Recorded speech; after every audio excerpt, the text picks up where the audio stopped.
Yeah, if you are studying for the USMLE Step 1 exams and you have almost zero basics for biochemistry, you have difficulty studying for biochemistry, this video is just what you need.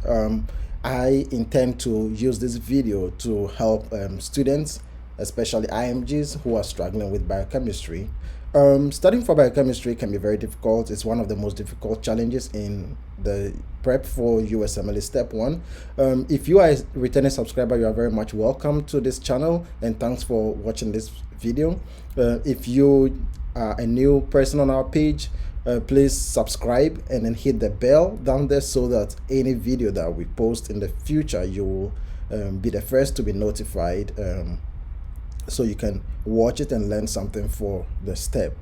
So in this video, I will talk about how to approach biochemistry. You need some general knowledge to approach biochemistry. You don't just start and then go to the pathway and start glycolysis is this, electron transport chain is this, and Krebs cycle is this. No, you have to have a certain fair knowledge of what is happening in the body, put things together so that when they now break them down into metabolism, catabolism, and anabolism, you can better appreciate it. So that's exactly the purpose of this video. After that, we will now go through the pathways, then you can understand it. And what I'm going to talk about, most textbooks do not talk about it. First aid does not talk about it. In this video, I'm going to be using my own 2019, but then the PDF that I'm using is 2021 PDF. So the information are current and up to date. So biochemistry, this is how I organize biochemistry. So you look at this.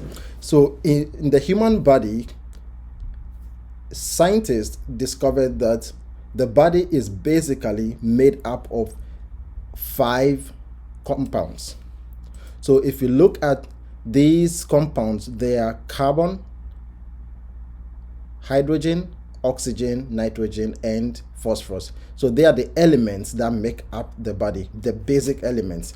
Now we use these elements, we combine these elements to form different parts of the cell, and then these parts of the cell, they come together to form the whole body. So we are going to see how we use carbon, hydrogen, oxygen, and nitrogen to form the basic building block of a cell, then of like each of the components of the cell. So if you take a cell, you'll find a cell membrane. Inside the cell, you'll find proteins in the form of enzymes. We will see how we'll use this to make the nucleus, and then we'll see how we'll also combine all these things to form a cell. Then these same compounds are the foods that we eat. So we get them basically from the food we eat. So in order for the cell to be able to extract these compounds from the body, we have to break them down from the GI, absorb them, then process them and give them back to the cell for the cell to use to form its building block, or to form its various structures. So now let's see, the others are sulfur, magnesium, chloride, calcium, zinc, and potassium. These ones are just in the body assisting this one, because these here are the main ones. Now when we have these things, what we do is that we want to organize them. How do we organize them? We need to understand how we organize carbon, hydrogen, oxygen, nitrogen, and phosphorus to make various parts of a cell. Okay, now there is something we call the functional group. So for example, if you have carbohydrates in the form of glucose, why do we call it glucose? It's because of its functional group. Why do we call it carbohydrate? It's because of a particular functional group. Now, if you have a nucleic acid, why do we call it nucleic acid? It's because of a certain functional group. If you have methionine acid, carboxylic acid, or if you have a propanoic acid, like why do you call it propanoic acid? It's because of a certain functional group. Now, if we have amino acids, why do we call it amino acid? It's because of a certain functional group. And those functional groups, we combine these things here. In each of the groups, it does not necessarily mean that they should all have all these. For example, if you take amino acids, we call them amino because it has this amine, which is NH2, as its functional group. And we can get this NH2 from this N and 2 of the hydrogen up here. So we take these two as the functional group. They define the basic function of the amino acid. Then we put these amino acids together to form protein. So that will make sense, right? Then those proteins are what function in the body, as we know. Now, next functional group is the carboxyl functional group. This is a carboxyl functional group. I have some nasal congestion, so please forgive me, but I need to do this video today. So the carboxyl functional group is what forms the basic structure of most carboxylic acids, and it is the COOH. So if you see anything written COOH, it is the carboxyl functional group. And then if you look up here, we can see COH is coming from here. We combine these three to form the carboxylic acid functional group. Correct. So now, what are some of the carboxylic acids? Why do we, this is a carboxyl functional group, but then if we add, for example, if we write it this way, and then we add an R to it and COOH,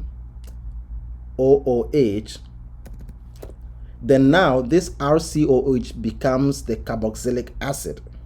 Now this R over here represents all these carbon chains. All these carbons here, these three carbons are the R. If the carbons become 4, they are still R. So we just use R. Now, depending on the number of carbons, the carboxylic acid name will change. So for example, if I'm talking about like propanoic acid, if 4 carbons, then that will be our propanoic acid. For example, let me bring this up here and let's appreciate this. Okay. Now, if you see this, there is 1 carbon here.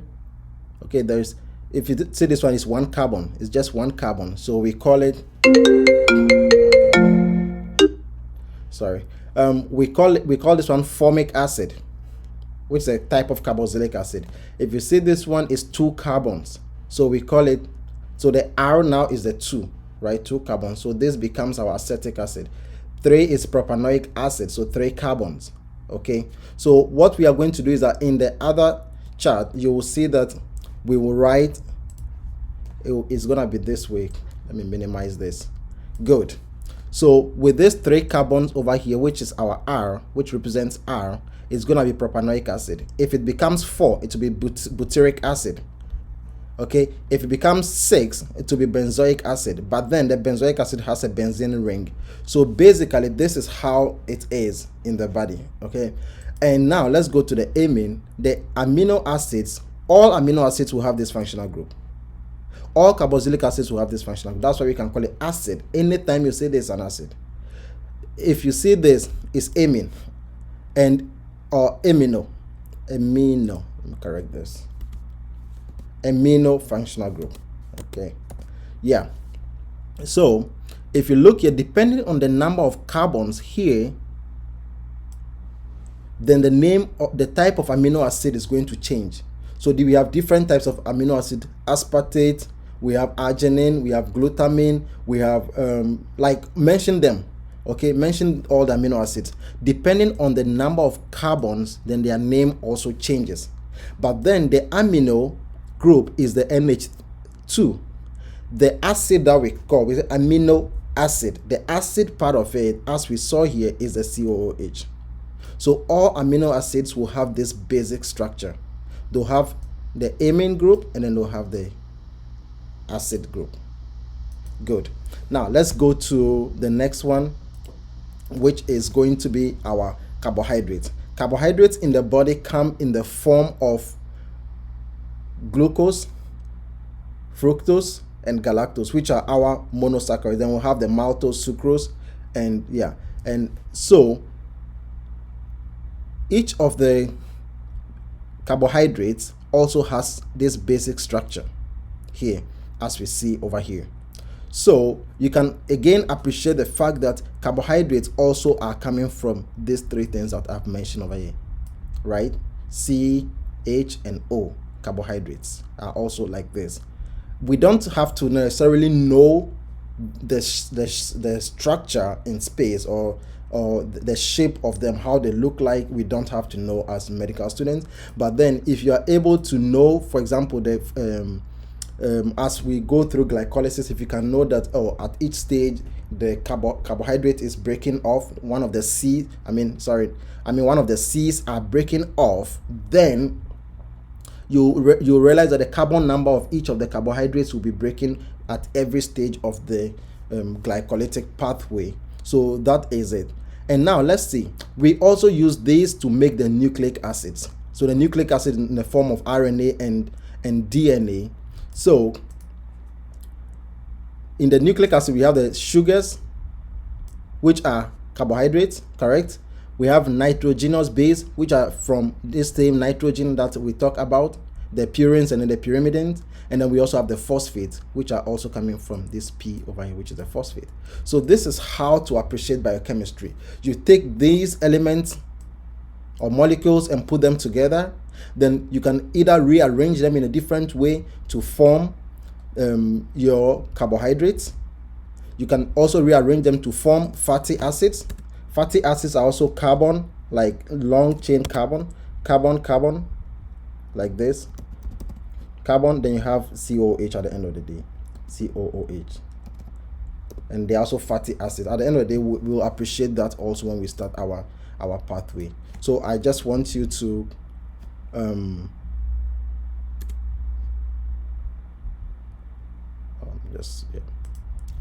so I want you to have this general overview of biochemistry, or of the building blocks of the body, so that you can really appreciate biochemistry before we move on. So understand this is the general build up of the body. We use these things here, carbon, hydrogen, oxygen, nitrogen, and phosphorus, to make certain functional groups. Then those functional groups make certain building blocks of the body. Okay, so those building blocks, we put them together to make the cell. So these are the building blocks that are in the body that we put them together. Now let's see how that these building blocks work. Now we know that these nucleic acids here are the DNA and RNA, and where are they found? They are found in the nucleus. So they form the nucleus of a cell, right? Now the fatty acid, where are they found in the cell? They form the cell membrane, the phospholipid bilayer. That is a fatty acid that we are talking about. But we have different other fatty acids that can be found in the adipocytes in the body, but the basic one is coming from this. And those adipocytes are also cells, so meaning that they also have a lot of fatty acid in their cell membrane. Now the next thing is the food that we eat, the glucose and coal for energy, for ATP generation. We get them from glucose, fructose, and galactose. Is that correct? Now amino acids, also the amino group can be used, plus this carboxyl group can be used to make amino acids, and these amino acids also form most of the enzymes in our body, and that's very good to appreciate over there. And so all the arginine, aspartate, glutamine, glutamic acid, valine, methionine, they are all having this. Depending on their shape or the number of carbons, then the name changes, but the basic thing is this and this. Good. Now the carboxyl group, also the methanoic acid, propanoic acid, all of them are also the benzenes that we'll mention later on, are also from this group. So this makes us understand at least the basis of how biochemistry is studied. Now the next thing that we want to appreciate is that now after eating, like you've eaten carbohydrate and then it goes into your body, what happens next? What happens next when you eat carbohydrate and then it goes into your body? It goes into the GI. Okay, let's say you've eaten like mac and cheese and then you've added some eggs and those things, and then now you've mixed everything up in the body. So you have carbohydrate in the food, you have some fats in the food, you have some proteins in the food. The body, the GI tract, has enzymes that will break them down, and then we absorb them into the bloodstream. Now when they reach the bloodstream, the cells have to pick them up. Okay, the cells pick them up, and then they are able to break them down or store them for future use, breaking them down for energy. Is that correct? And also we realize that how the cells pick up this substances from the blood. They need some receptors. They have a mechanism by which these nutrients can enter into the cells. They are all part of the biochemistry process. So now when we eat the food, you realize that, for example, when glucose goes into the body, the cells take it up. So this whole thing will be happening in the cytoplasm of a cell. The glucose enters the cell, and then the glucose undergoes glycolysis. When glucose undergoes glycolysis, it's broken down into pyruvate. In the process of it being broken down, ATP will be generated, as we can see right here. ATP will be generated, and then the pyruvate can also be converted into acetyl-CoA. This acetyl-CoA will go into the TCA cycle, which is the Krebs cycle, or citric acid cycle, or carboxylic acid cycle. It has many names. And then it will go through it this way. It's a cycle. And then generate more NADH, which are not stated here, but we'll see them later, and ATP at the end of the day. Now, those NADH that will be produced will also go into the electron transport chain and be used to make ATP at the end of the day. Some ATP here and some ATP, but most of the ATP will be made from the electron transport chain. Now, this TCA cycle is like a central, do I call it central dogma or something? So it's like the central pathway whereby a lot of other things are linked to it. We will see all of them later. For example, it's not only glucose that is linked to it. So one of the things is that glucose is a central part, but then we talk about fat, we talk about proteins. They also need to be broken down into energy or into other things that the body needs. Fats are also broken down into energy. So what happens is that when we break the glucose down into pyruvate, and then the pyruvate goes into, let me maximize this so that I think we can appreciate it. Yeah. Okay. So this is the glucose that we ate, and then the GI tract absorbed it. Now our cells are taking it up. Good. They broke it down into pyruvate and ATP. Now the pyruvate will go into the mitochondria of that same cell and then go through the TCA cycle. When it goes into the TCA cycle, we make some ATPs, and then we make NADH and FADH2. And then those goes into the electron transport chain, and then they make more ATP. But what I want to talk about here is that this TCA cycle, we can use glutamine in the form of amino acid. So when we eat, some of the food contain glutamine. This glutamine can also be taken up and then to go into the TCA cycle and form NADH and FADH2 to be used to make ATP in the electron transport chain and oxidative phosphorylation. Now, so we saw this. Also, this when we've had too much food, we've eaten too much, and then we are so satisfied, and especially when we are going to sleep, you eat and go and sleep, you are not expending the energy. So this TCA cycle here will slow down because we do not need to make a lot of ATP. So the cycle will slow and everything will back up. So when it starts to back up, we'll have more citrate. The citrate here can be used to make lipids, which we'll see later. The citrate can also be used to make amino acids. So this amino acid production will be called the de novo synthesis because we are using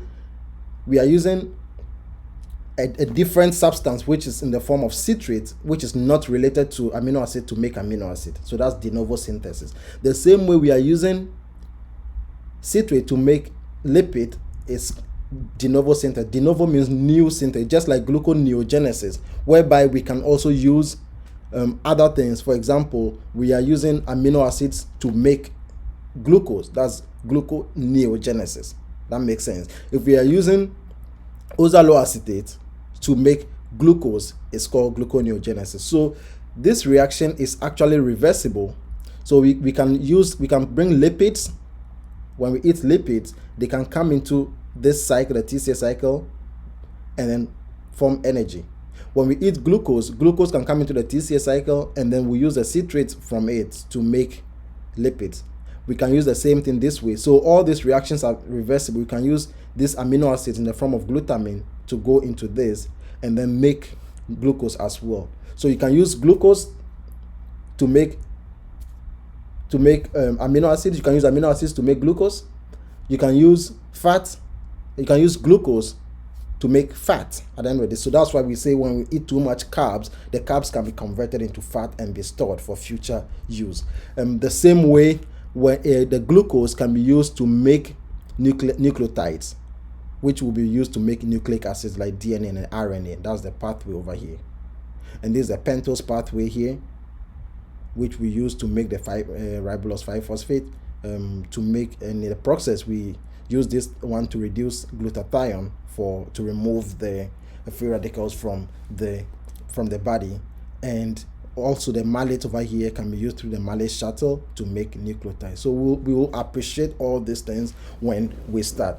Now let's go to the book and then read from the book Biochemistry. I think that's in page 65. Page 65.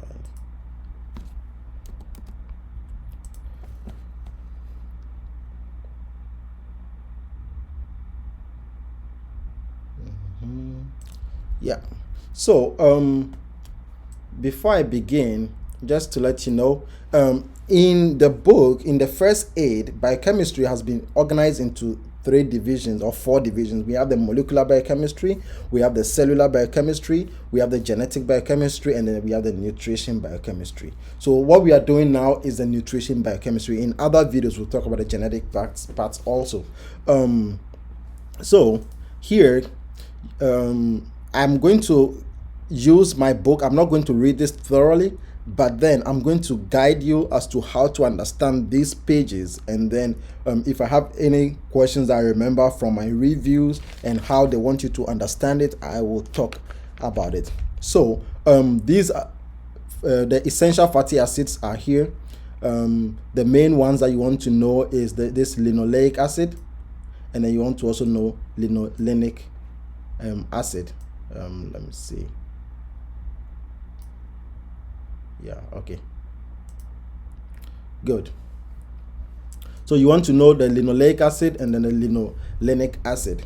This is omega-6 and then this is omega-3. So these are essential. We need them from the food. The body does not make them through the de novo synthesis, but there are others that the body makes. They are the non-essential. But then this linolenic acid, what you want to know is that it is the linoleic acid is metabolized to arachidonic acid, and then we use the arachidonic acid pathway to make all those prostaglandins and then the other stuff that the leukotrienes as well. So this linoleic acid is very crucial for you to know. You must know it because it's highly tested, and because that arachidonic acid pathway is very, very tested. So you must know which part of the cell or what in the body is used to make it. And then this linoleic acid is found in the cell membranes, as we talk about, because the cell membrane is a phospholipid bilayer. So these are lipids. So the fatty acids, I want you to know that they are lipids. Okay. Another way to say fatty acids, lipids are a very broad heading for all fatty acids combined. So now fatty acids have been grouped into the fat soluble ones and then the water soluble ones. So fat soluble ones means that when we are absorbing fat, then they are absorbed together with it.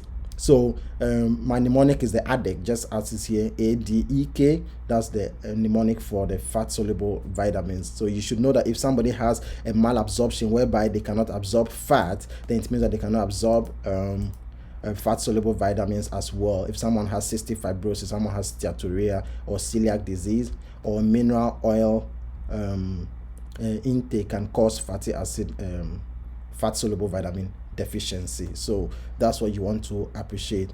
And also the pancreas is very important because the pancreas secretes pancreatic lipase that breaks down fat. So if you cannot if your pancreas has a problem, maybe chronic pancreatitis, or your pancreas is totally damaged or something, then, or you have the blockage of the pancreatic ducts or something, then you will have a problem with fat digestion. Therefore, fat absorption will also be a problem. Then some people also have conditions such as deficiencies of let me see, they have, just to say the correct thing, like they have deficiencies of the enzymes that in the lipid synthesis pathway. For example, they lack C2, right? They cannot make chylomicrons. So all those conditions will have deficiency in fat soluble vitamins. Yeah. The next one is the water soluble vitamins. They are the most highly tested ones.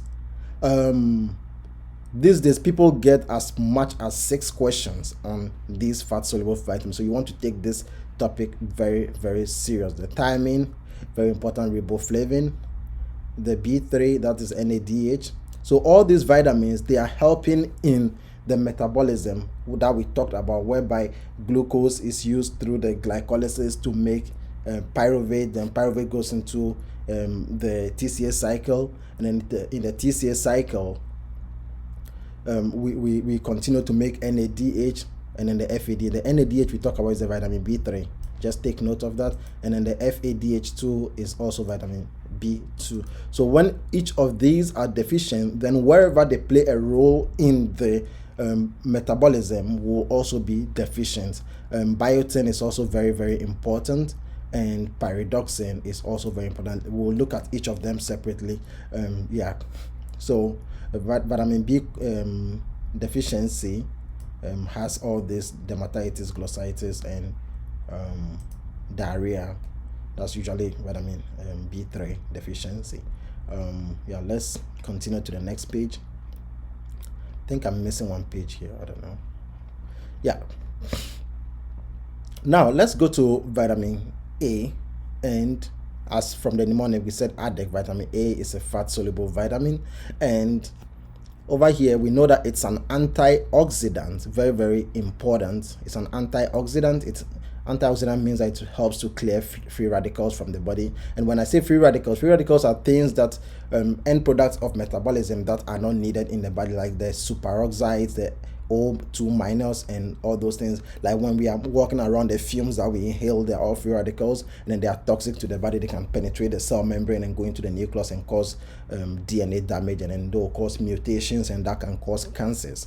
So that is what we want to understand. And then they include retinol, and retinoic acid. And then this vitamin A, we know that deficiencies, it helps in maturation and development of our skin, the mucous membranes, and then so they are specialized into they say essential for normal differentiation of epithelial cells, so our mucous membrane and the squamous cells of our skin. And then they also helps in pancreas and then mucus secreting cells. And then when they are deficient, we can have squamous metaplasia. And so retinol is vitamin A, we know that already, and it's used in the treatment of measles, because in measles they have the eye problem, and then when we give it to vitamin A, it improves their vision and prevents blindness in someone who get measles. Isotretinoin is used in the treatment of acne, but then you want to be very careful, because giving this into someone who is pregnant can cause spontaneous abortion. So because it's teratogenic, so you want to test every woman that is of childbearing age. You test them for pregnancy before, and then you also ask them whether they plan to conceive in the next 2 years or 1 year before you give them this isotretinoin. The next thing that we can look at is the oil trans retinoic acid, is also used in the treatment of AML, the acute promyelocytic leukemia. That's one thing that we want to also know. It's a very high yield. It's a very high yield topic. Now, vitamin A deficiencies can cause night blindness. That's nyctalopia. It can cause dryness of the skin, and it can cause dry eyes, xerophthalmia, and it can cause corneal squamous metaplasia. So very, very, very important that we understand all this. They are highly tested. Keratomalacia is another very important thing. Keratomalacia, that's what we can see in the image over here.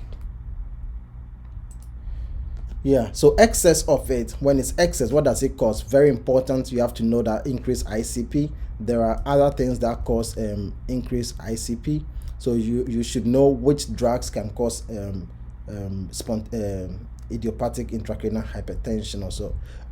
So you have to, that is idiopathic intracranial hypertension. So there are other things that obesity, for instance, can cause that, and vitamin A is another very important thing that can also cause that. So isotretinoin is teratogenic, and that is very important. And then it's written here that you must have negative pregnancy test to before you can give that to somebody. Chronic toxicity can cause alopecia and dry skin. Let's look at vitamin B1. Vitamin B1, that is thiamine.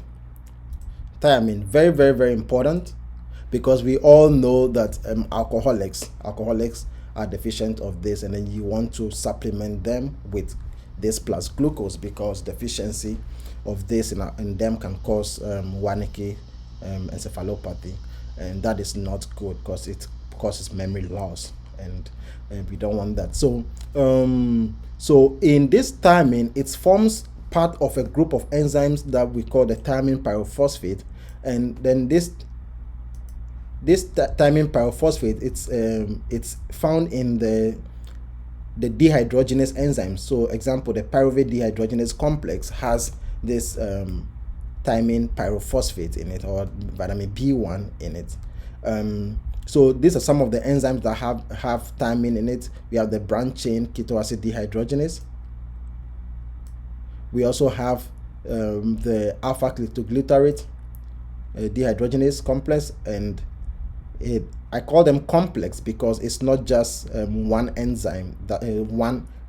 It's not only one component. They have several components. They have about 5 things that are coming together to form these dehydrogenase enzymes or complexes. So we also have the transketolase, which is in the HMP shunt. So this is very, very important over here that we have to appreciate. So that's the function of vitamin B1. Very, very important. Deficiency of vitamin B1, so impaired glucose breakdown, because we need that to break down glucose, and that will lead to ATP depletion worsened by glucose infusion. So when somebody has when an alcoholic comes and then we are infusing the person with they are usually deficient with vitamin B1. So because they'll be hypoglycemic, when we are giving them glucose infusion, we will be worsening the B1 deficiency, which is not good. That can precipitate the Wernicke's encephalopathy. So we want to infuse vitamin B1, which is the thiamine, and then here they call it the banana bag because it looks yellowish. So that is what we do. Diagnosis is made of this deficiency is made by RBC, increased RBC transketolase activity following B1 administration. So that is something very important that you want to know. So alcoholics increase RBC transketolase activity following B1 activity, because the transketolase needs the B1 to function, as we saw over here. The transketolase needs. So as soon as you give them vitamin B1, this transketolase will start working. Let's see these disorders over here, and these are the characteristics. So in disorders that are associated with vitamin B1 deficiency, we have the Wernicke's encephalopathy. So they have confusion, ataxia, and ophthalmoplegia, and also the nystagmus. So it's called Kona Bay. So confusion, ophthalmoplegia, or nystagmus is the same thing, and then ataxia, confusion, ataxia, ophthalmoplegia. And so just take note. We also have Korsakoff. Korsakoff is an amnestic disorder due to chronic alcohol overuse and presents with confabulation and personality and memory loss. So this memory loss is something that is permanent. You have to know that because it's a year-old question. It's very, very permanent. It's that we can reverse the Wernicke encephalopathy. We can reverse it, but then we want to be very careful about the memory loss. That is why we are careful in the treatment over here. It's permanent. So if they lose their memory, they've lost it forever. We can also have a combination of the two, where we have the Wernicke Korsakoff syndrome, and it presents with the combination of these two. We also have the dry beriberi, and then we also have wet beriberi. And wet beriberi, wet means what, there's a lot of fluid, so we'll have high output cardiac failure. It's very important that you know what the causes of high output cardiac failure. Sepsis is one of the causes of high output cardiac failure. So just take note. And there are other causes of high output cardiac failure, and then you want to know all of them. Polyneuropathy and symmetric muscle wasting. So B1 deficiency can cause polyneuropathy, and this is a mnemonic. Spell beriberi as berry. Yeah, B1, and remember B1 beriberi. Yeah. Now let's go to vitamin B2. Vitamin B2. So vitamin section is something that you have to really appreciate, like you have to really understand it. This image is very, very high yield. So we'll come here. Let's do B2 first.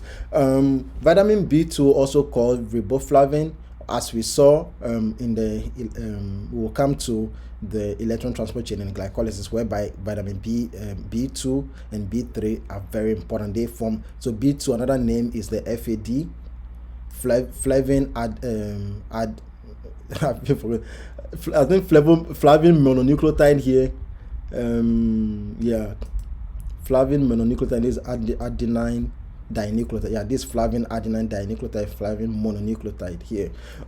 So they also, FAD, NAD, they also accept electrons in the TCA cycle, as well as the glycolysis pathway, and then they give those electrons in the electron transport chain, and then it helps to generate ATP. B2 deficiency causes chelosis. That's the lips. You find some cracks on the lips, and then scaling of the lips, and then they can also cause corneal vascularization. This is very, very important. It's the only vitamin that causes corneal vascularization. So the cornea there are a lot of blood vessels on the cornea. B3 deficiency. B3 is also called the niacin or the nicotinic acid. This nicotinic, the word nicotinic acid, a lot of people don't appreciate it, and then I got it wrong in a certain question. They'll say nicotinic acid, and then I forgot that, and it was vitamin B3, even though I know everything about vitamin B3, but just the name. So please, NBME loves to use other names. They don't like to just go straight for vitamin B3 or niacin. So be very, very careful. Vitamin B3 is one of the most important vitamins that you want to pay attention to. It's also called the NAD, nicotinamide adenine dinucleotide, or nicotinamide adenine dinucleotide phosphate. They are all vitamin B3, and that's it. So it's derived from vitamin B3. So I call them another name for these things, vitamin B3, because this thing, NAD, makes 2.5 NADH. It gives me, each molecule will give me 2.5 ATPs, and then FADH2, which is this vitamin B2, will give me 1.5. So if you approximate 1.5, you get 2. If you approximate 2.5, you get 3. So this vitamin B3 will give me 3 ATPs. It's going to give me 2 ATPs. So it's derived from tryptophan. Very, very important. Vitamin B3 is derived from tryptophan, and then when we get to that page, you will see the pathway, and then in the pathway we need vitamin B2 and vitamin B6 to make the B3. So tryptophan, which is the amino acid, is, as we see again, amino acid is used to make B3, but then in the pathway we need B2 and B6 as cofactors, as helpers to use tryptophan to make B3. And it's also used to treat dyslipidemias like low VLDL and dyslipidemia. So if somebody has low VLDL, and it can also cause help us to get high HDL. It will Yeah, it decreases VLDL levels and also increases HDL, and that's what they want to say over here. So as you can see here, they said this gives 3 ATP, and also FADH2 will give me 2 ATPs. Yeah, you have to remember this, and that's why we call them vitamin B2 and B3. Yeah, so deficiency of vitamin B3 is glossitis, so inflammation of the tongue, and it leads to pellagra, and pellagra, as we know, it's the symptoms of pellagra are diarrhea, dermatitis, and where is it? It's here. So yeah, diarrhea, dermatitis, and dementia, the 3 Ds. Then some people say there are 4 Ds. Death is the next one, so usually they die. And then the dementia will lead to hallucinations. And then in the question, they are not going to really tell you the person has dementia. They'll just tell the person maybe is confused or has hallucinations or something, and you have to know that it is dementia or something.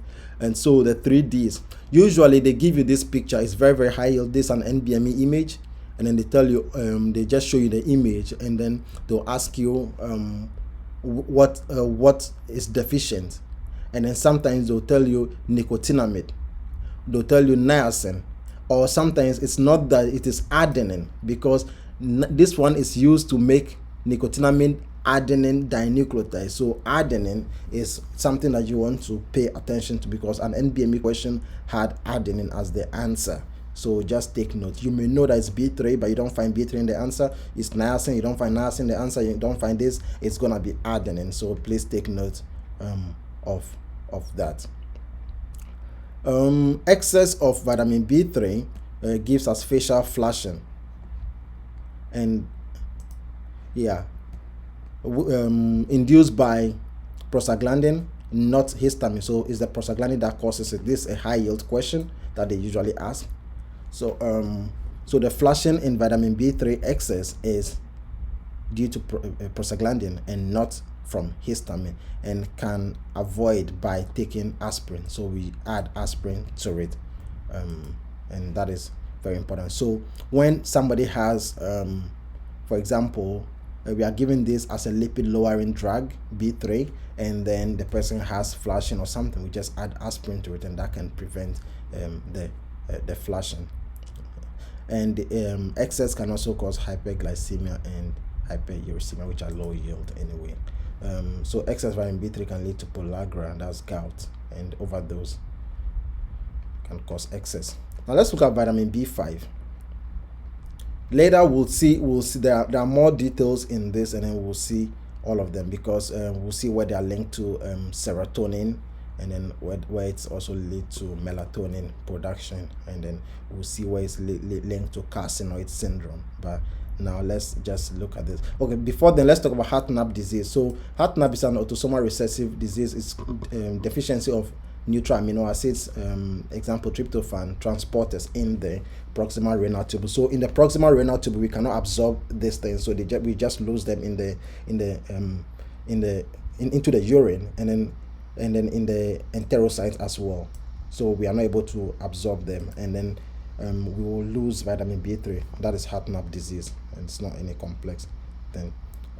So it causes protein and then nicotinic acid deficiency. Vitamin B5, that's pantothenic acid. That's B5, pantothenic acid. B5 is not highly tested, but there's one main thing that you want to know, that it is used as coenzyme A. The coenzyme A that will be seen in the glycolysis pathway, and then other places. Coenzyme A, we use B5 to make that, and then in fatty acid synthesis to we'll have the coenzyme A over there, and making acyl-CoA. So deficiency can cause dermatitis, enteritis, alopecia, adrenal insufficiency, but this is low yield, except that it's used to make the coenzyme A. Now let's look at vitamin B6. I will say this is the most important, or if not this, or let me put it in a different way, the B6 is the most widespread, or the most like, I don't know how to put it, but it is that vitamin that is in almost every pathway. Like, you will meet it several times. Like, you are going to meet B6 several times. Another name for it is the pyridoxine. And what comes to mind first when we talk about B6 is that when somebody is taking, when we have somebody who has TB and then is start taking the TB drugs, what will happen is that they get deficient of the pyridoxine, and so you have to pay attention to that.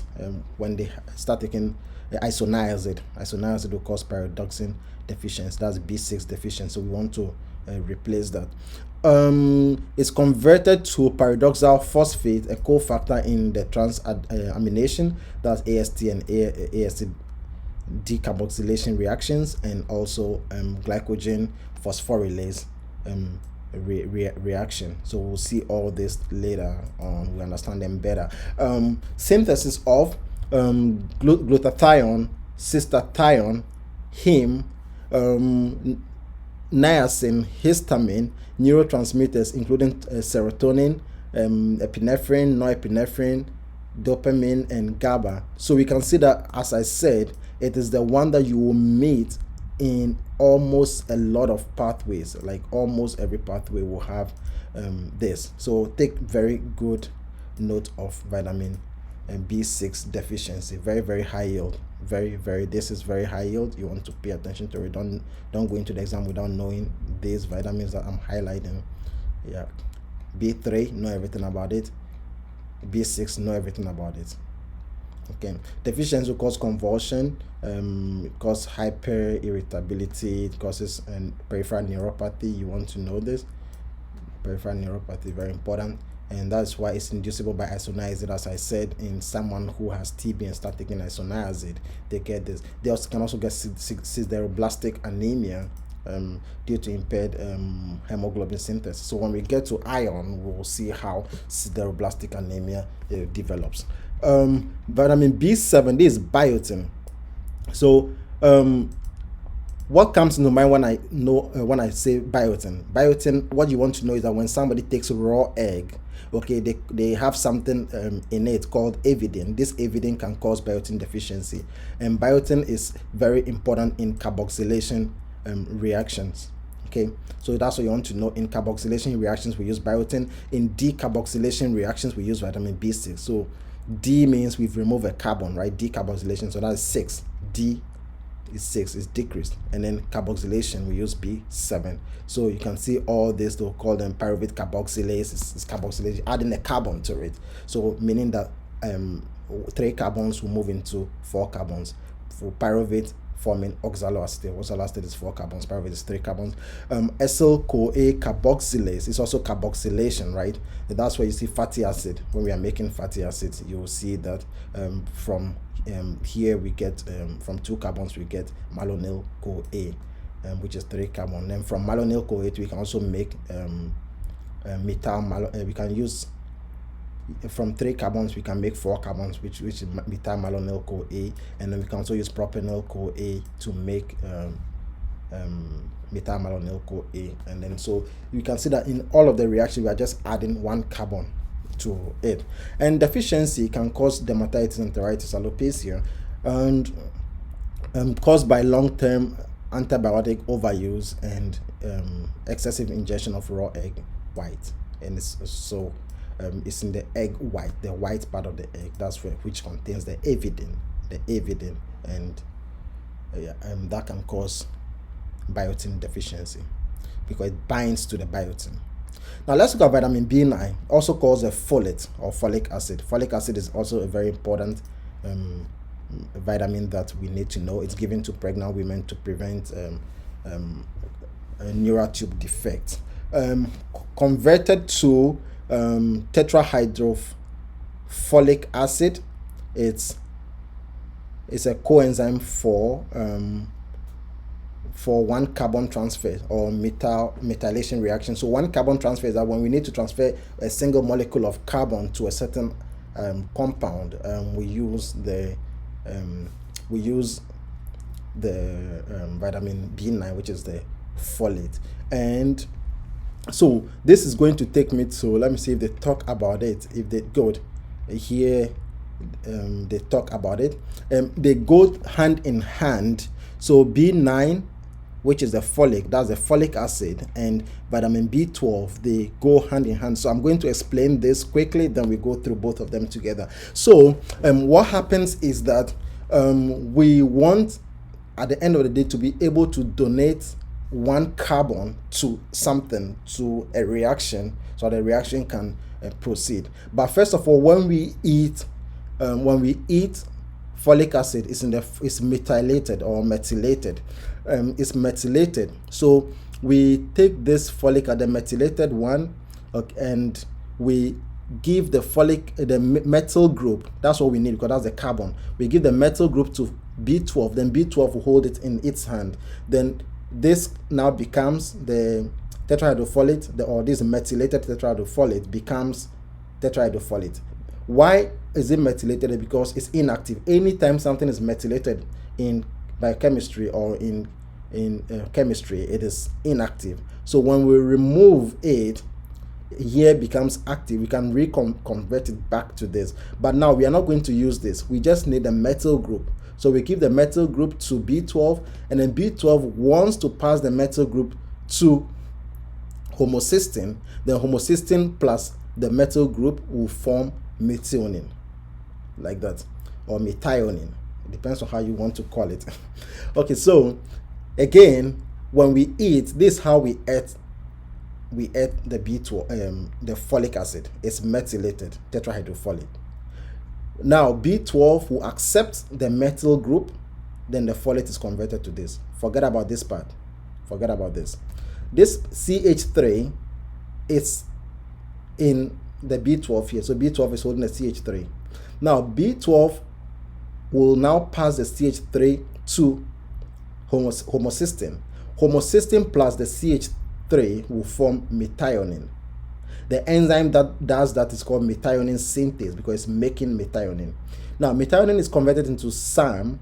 The SAM is converted into S-adenosyl homocysteine, and this SAM can be converted back into homocysteine and adenosine. SAM is the main person, or the main thing that will donate the CH3, which is the carbon group, the single carbon group that is being donated. And this pathway here is very, very important. B12 deficiency means that all these things will not happen. Folic acid deficiency means that all this thing will not happen. Methionine synthase deficiency means that all this thing will not happen. Understood? Now we can see B6 also here, where homocysteine can be converted into cysteine. So now let's look at something here, even though we'll talk about these things later, but let's look at something here. Now, if here you have B12 deficiency, what will happen? This whole pathway will not work. The pathway here will not work. B12 deficiency, the pathway will not work. Therefore, you have excess homocysteine. And what does excess homocysteine cause?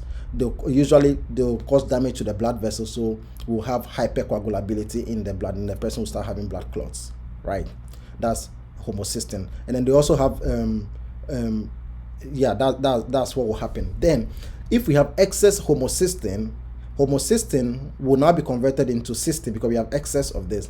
Now the vitamin here is vitamin B6. So if we are having excess of homocysteine being converted into homocysteine, it means at the end of the day we'll be having B6 deficiency. So this can also cause B6 deficiency. Take note. Again, when we have B12 deficiency, we'll have decreased methionine. That's correct. B12, so we are taking one after the other. B12 deficiency will lead to decreased methionine, increased homocysteine, increased cysteine, but decreased B6. Now let's look at methionine synthase deficiency.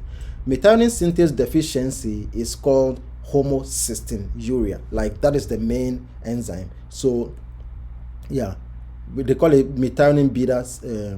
We call it methionine synthase. So this methionine synthase deficiency is the same thing that will present. We'll have a decrease in the methionine because synthase means synthesizing. So decrease in methionine, and then we also have increase homocysteine, and then decrease vitamin B6.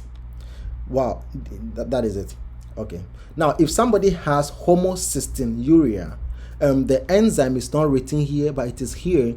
It's called cystathione beta synthase. You can Google it and you will see it's called cystathione beta synthase. And that cystathione beta synthase is supposed to be here. It's here. We have to make cystathione in this pathway before we make cysteine. So when we have homocystinuria, whereby the person presents with Marfanoid syndrome, but in this case they have a downwards displacement of the lens. In Marfan syndrome they have upward displacement of the lens, but the difference between homocystinuria and the Marfan syndrome is that the upward displacement of the lens in the Marfan, and the Marfan upward, and then in the homocystinuria we have the downwards displacement of the lens, but their features are the Marfanoid features, like they are tall, they have pectus excavatum, pectus carinatum, they have long extremities, and then they have long face, and all those things. They are all the same, but then the only difference is that we have upward and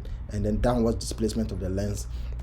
So take note of that. So in homocystinuria, we have a certain enzyme here. You can annotate it in your book. It's called cystathione beta synthase.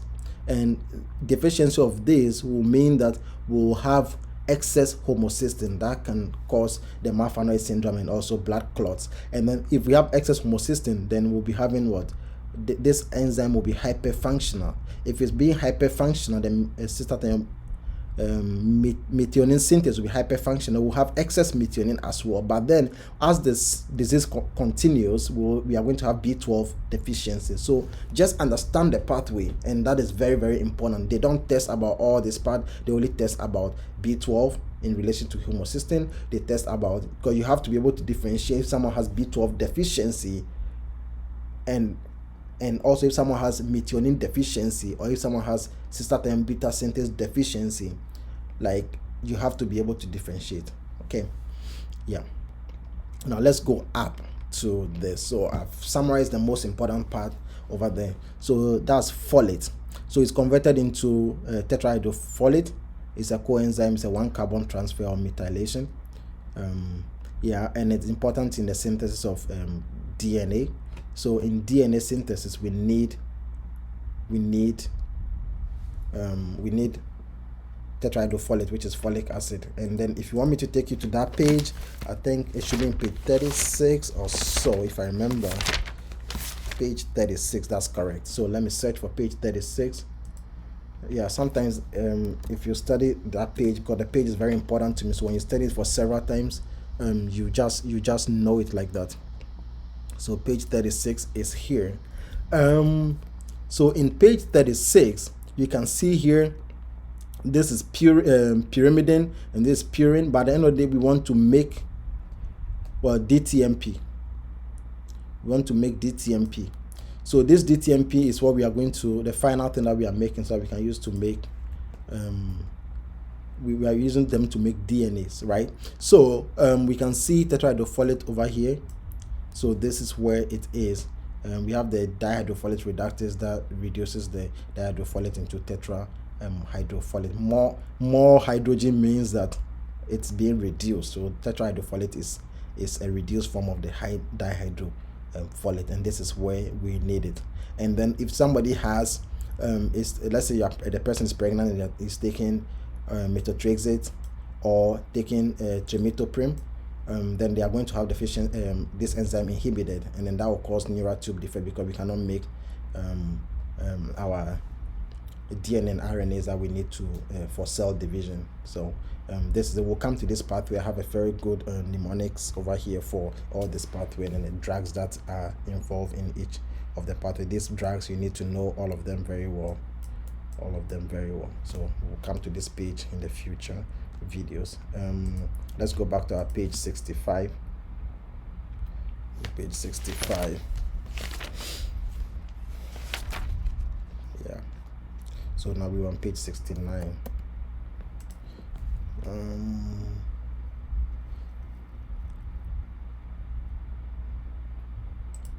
Yeah, so this is where we were. So now let's go to our so B9.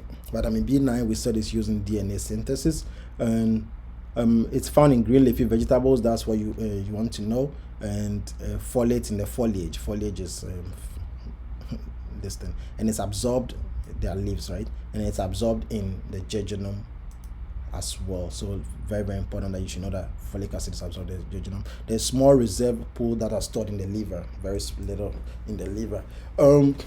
Deficiency will cause macrocytosis or macrocytic megaloblastic anemia, and then we have hypersegmented neutrophils, polymorphonuclear cells and neutrophils. So hypersegmented neutrophils, and we can have glossitis, and they have no neurologic problem compared to vitamin B12 deficiency. In B12 deficiency, they will have tingling and numbness in their legs, but in the folic acid deficiency, both of them have a megaloblastic anemia, but then only B12 will cause nerve problem, but folic acid will not cause that. So that's another thing that you want to be able to differentiate.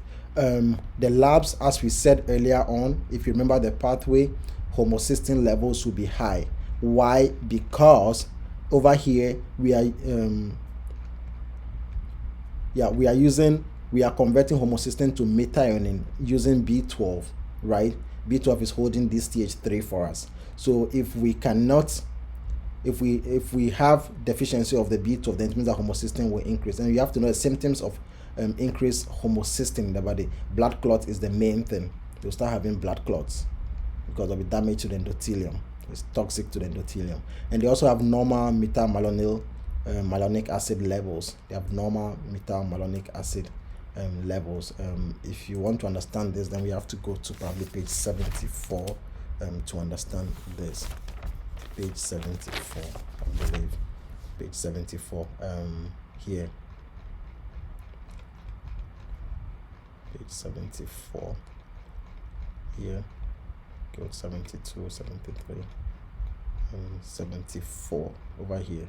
So they are saying that they have normal malonic acid deficiency. Levels. So over here, you realize that here, this is what they are talking about in the bottom here.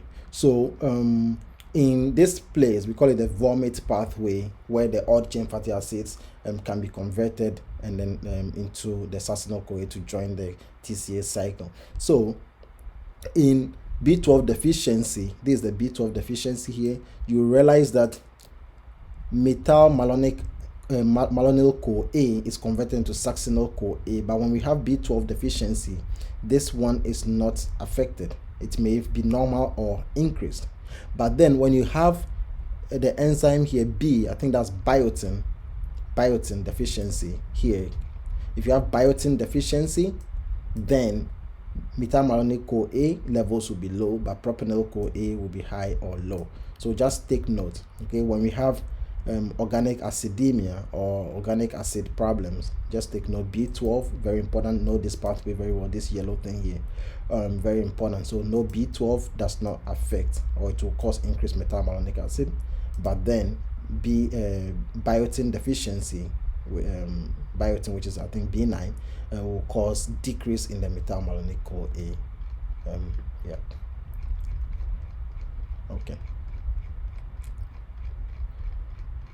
Okay, so let's go back to where we came from. So 69. So we talk about B9 over here. Yeah, B9 is folate actually, not biotin. But I think biotin is B7, right? Biotin B7. So if it's B7 deficiency, then we'll have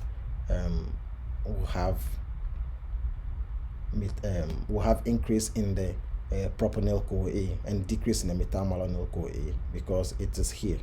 B7 is working at this part over here. If you can see here, B7 is working right here. So biotin is working right here. So biotin deficiency will cause decrease in metalmalonyl-CoA, but B12 deficiency will not cause that.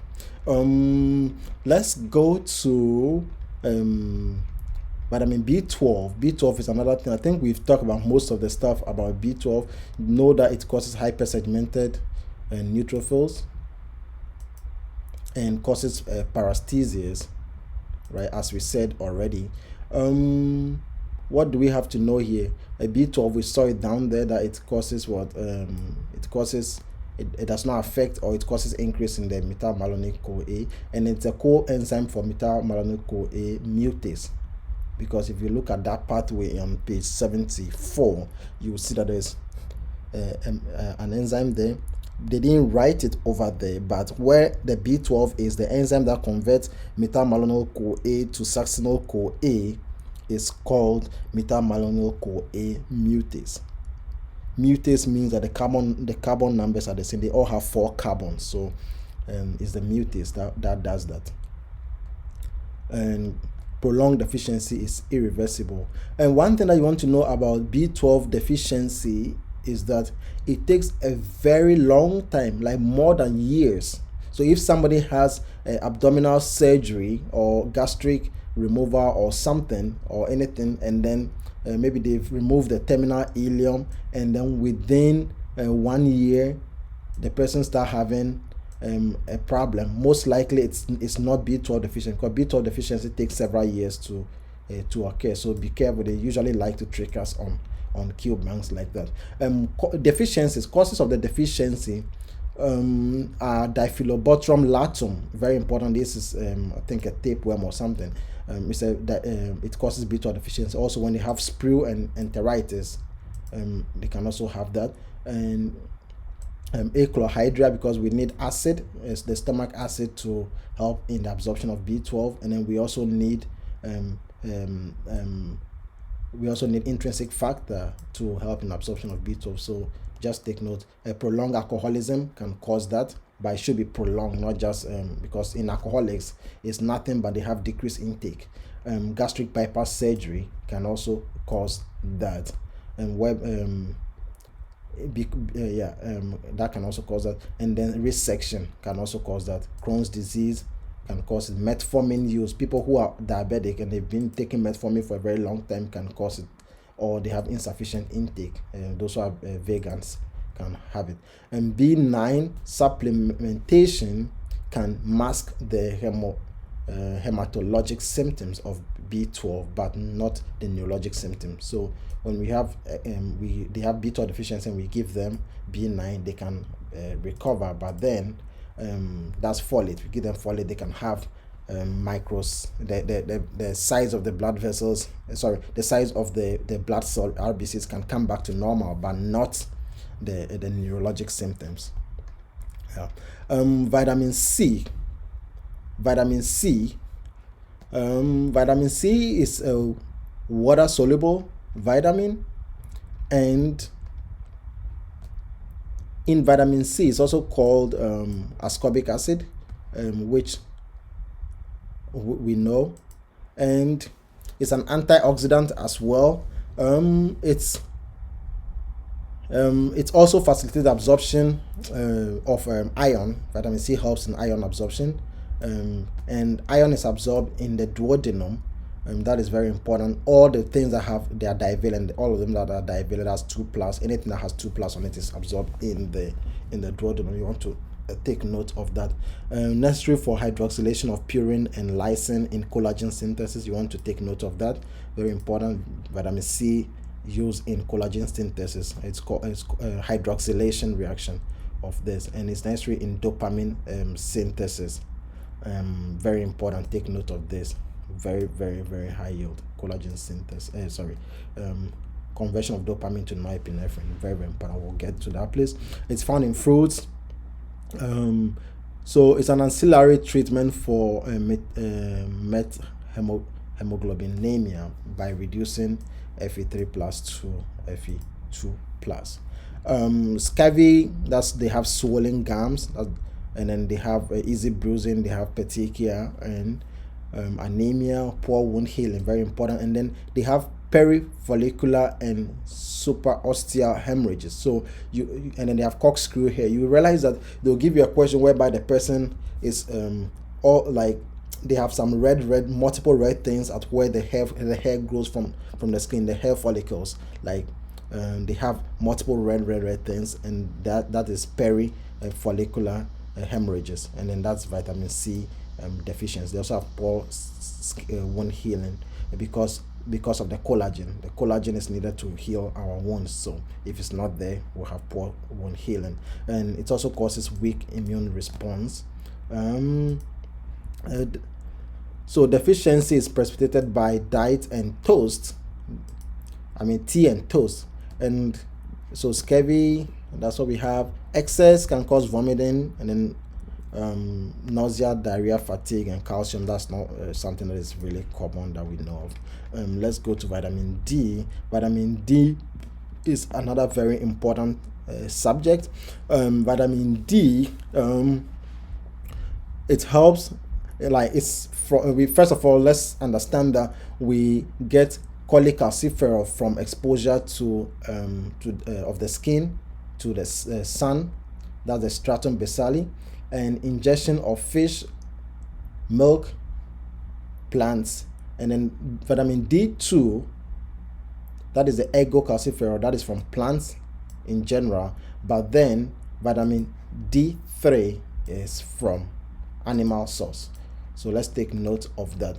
Both are converted into 25 and then in the liver.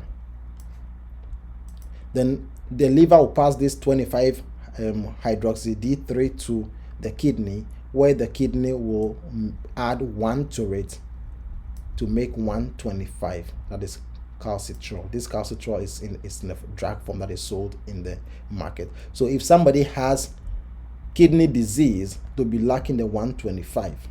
If somebody has liver disease, they'll be lacking both, because 25 should be converted made by the liver and then pass on to the kidney. But then if I have liver disease, I can't make this, so I can also pass it to the kidney. Function is that this 125 helps in increase calcium absorption in the GI tract, and also phosphate absorption in the GI tract. They also increase bone mineralization at low levels, increase reabsorption there's increased reabsorption, there's increased bone resorption at high levels. So too much will cause bone resorption, and when it's moderate or low, it will cause bone mineralization. PTH also helps in the formation of this, the 125. So let's take note of that. Regulation, increase PTH, decrease calcium, decrease phosphate will cause increase in the 125. We know why, right? Okay. So increase PTH, right, will cause production of this. If you have low calcium, it means that we have to increase the PTH. If we have low phosphate, we have to increase PTH. Now, 125 can give a feedback inhibition, so that when we have a lot of 125, we don't make a lot of PTH. Increased PTH can also increase calcium reabsorption, because PTH will increase 125, and 125 will cause calcium reabsorption, and then PTH also decrease phosphate. Anytime PTH is high, there'll be increased calcium reabsorption in the kidneys, and also will have decreased phosphate. So PTH increases calcium in the blood but wastes phosphate. Else, what is going to happen is that if I have hypocalcemia and PTH increase, if phosphate should also increase, both of them will combine and calcium levels will still be low.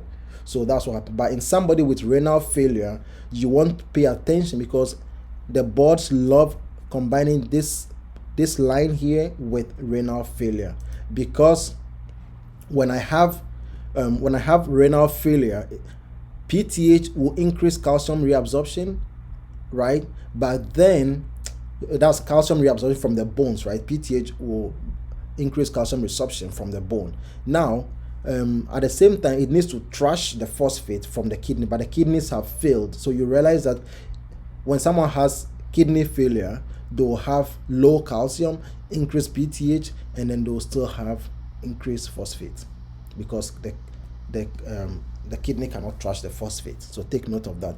Deficiency in kids will have rickets, but then in adults will have soft bones, so osteomalacia in adults. So we give oral vitamin D to breastfeeding infants, especially black people, because if you have a black kid and then they stay in the room, and for example, their skin is not able to absorb a lot of sunlight because of the melanin. So usually rickets will be in black kids usually.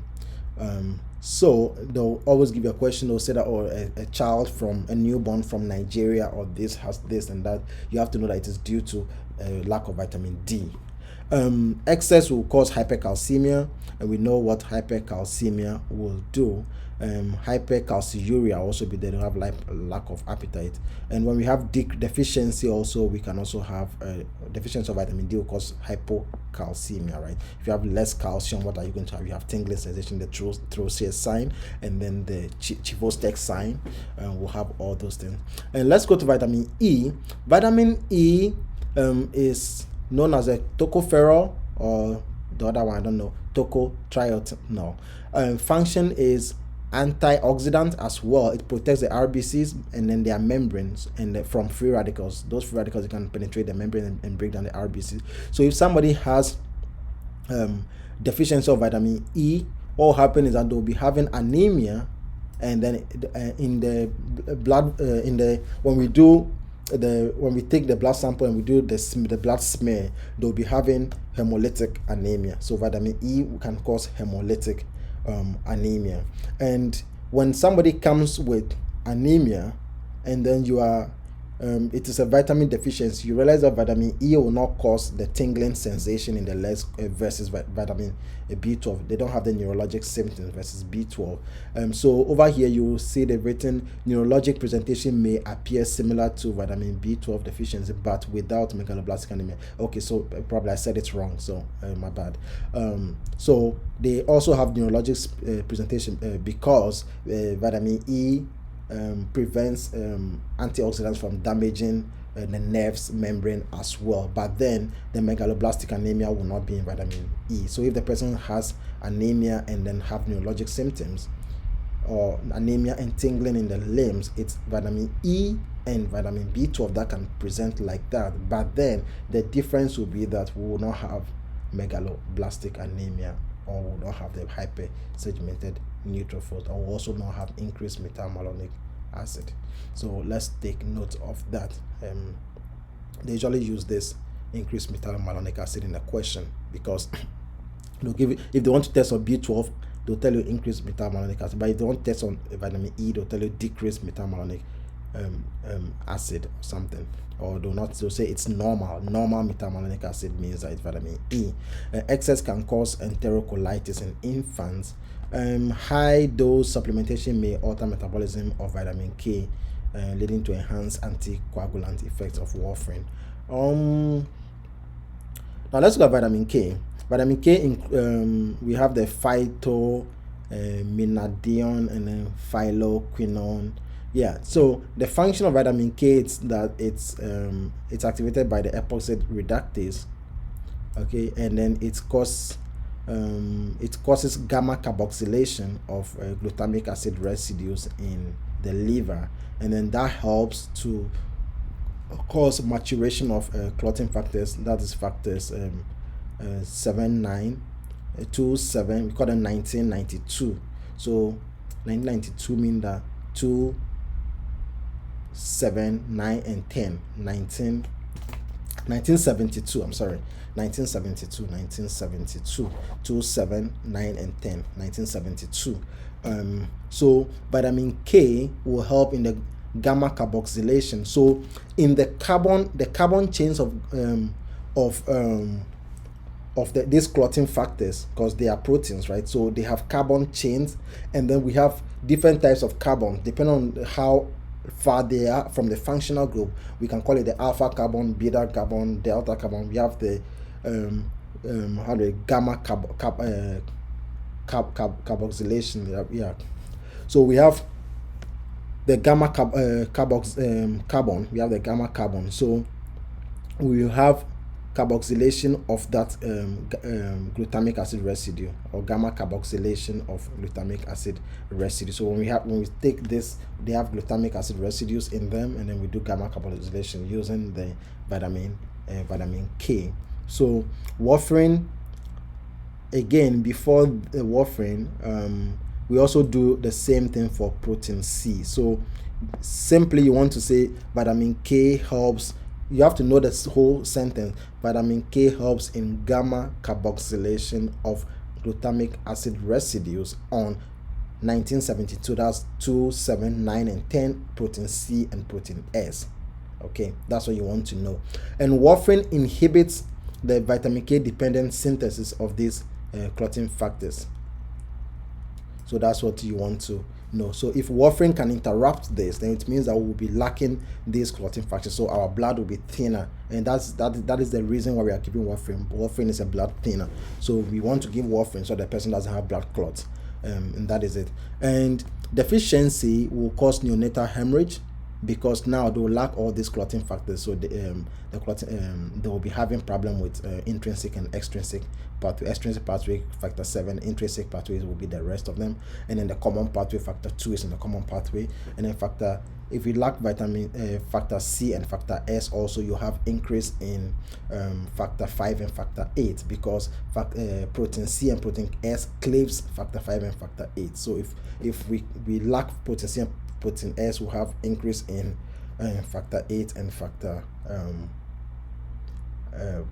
will have increase in factor 8 and factor how do we call it, and factor S, and that will also cause hypercoagulability. We don't want that. Now in neonatal hemorrhage, they have increased PT and PTT, because we said it's both of these clotting factors. Those 3 clotting factors. Now, but normal bleeding time, they have normal bleeding time. Why? Because the platelets are okay. Bleeding time tests the function of the platelet, so platelets are okay. And another reason is that these children, they have, their intestines are so sterile, and then we need the bacteria in the GI tract to make the vitamin K. So if they are not there, then because they were just born, so if we don't give them vitamin K shot at birth, they are likely to have bleeding disorder. So not in breast milk, and vitamin K is not found in the breast milk, so we have to give them the injection of vitamin K. That is it. Zinc is not highly tested, but then there is a place that it tests in genetics, where we have the transcription factor motif, whereby zinc is essential for the activity of a lot of enzymes. So important, the formation of the zinc finger. The zinc finger helps in holding of certain things in the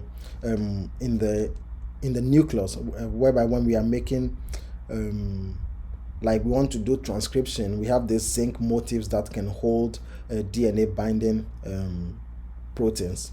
Like example, let me see if I can remember them. I don't know if I can remember them, but I don't know if I can remember them, but we have the zinc fingers that helps to hold certain things in the it's a long time I read that, so I think you'll find them in some question. So that's where we zinc is important. So if you just remember either zinc motif or zinc fingers, and I'm just trying to remember. Okay, if I can remember, let's move on. Protein energy malnutrition. Protein energy malnutrition, that's kwashiorkor. This is a Ghana word. This is coming from Ghana. So kwashiorkor. In kwashiorkor, what happens is that these people, they are lacking proteins. So they are good. They lack protein, and then protein deficiency will cause means that we also have albumin deficiency, and decreased albumin will cause edema, right? Because the oncotic pressure will be decreased. So they'll have low albumin, decreased oncotic pressure, and that will cause all this edema. So edema, ascites in the belly, and also look at the leg edema. Then because they lack protein, they don't have the muscle mass. So that is all about kwashiorkor. They have malnutrition, edema, they have anemia, liver fat, fatty liver, and skin lesions. And marasmus, they are deficient in calories, but they are they lack calories. So in general, so they also have muscle wasting. So this ends the vitamin session. I will have to go to work. I have to sleep for some time before I go, so I'm going to end the video here, and the next time we will continue from this session, ethanol metabolism, if that is what I think we need next.